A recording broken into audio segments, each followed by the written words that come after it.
അത് വേവിക്കാമെന്ന് വിചാരിച്ചാണ്. ആദ്യമായിട്ട് കിട്ടുന്ന ചക്കയാണ് ഞങ്ങൾക്കിവിടെ.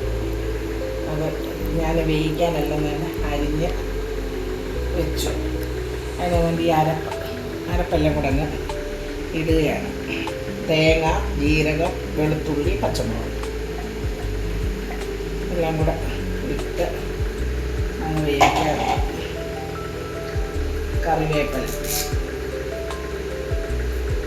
കറിവേപ്പിലയൊക്കെ എത്ര ഇട്ടാലും നല്ല ടേസ്റ്റാണ്. ഇവിടെ കറിവേപ്പിലയ്ക്ക് ഇച്ചിരി ക്ഷാമമാണ്.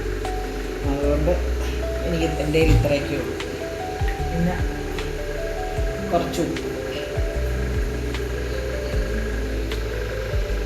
പിന്നെ നമുക്ക് ഉപ്പ് ആവശ്യത്തിനിട്ടു. പിന്നെ വേണ്ട ഈ ഉണക്കായതുകൊണ്ട് ചക്കയ്ക്ക് വെള്ളമൊന്നുമില്ല. ഇതിപ്പോൾ 1 ഗ്ലാസ് വെള്ളമാണ്, അത് ഒഴിക്കുകയാണ്. നല്ല ചക്കയാണ്. അപ്പം നമുക്ക് ഇത് അടുപ്പയിലോട്ട് വയ്ക്കാം.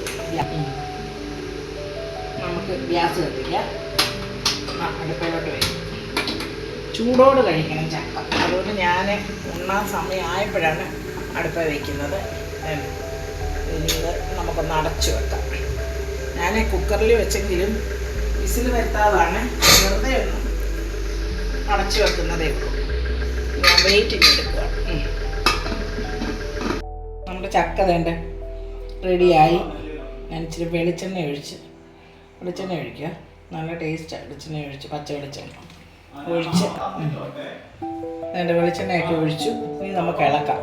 ഞാൻ ഇളക്കുന്ന ഞാൻ ഈ ചപ്പാത്തിയുടെ പരത്തുന്ന സാധനം കൊണ്ട് ഇളക്കി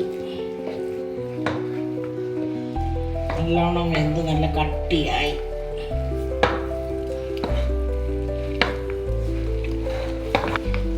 നമ്മുടെ ചക്ക റെഡിയായി. നമ്മൾ കഴിക്കാൻ പോകും. ചക്കയും മീൻ കറി ഞങ്ങൾ കഴിക്കാൻ പോവാം. Okay, thank you.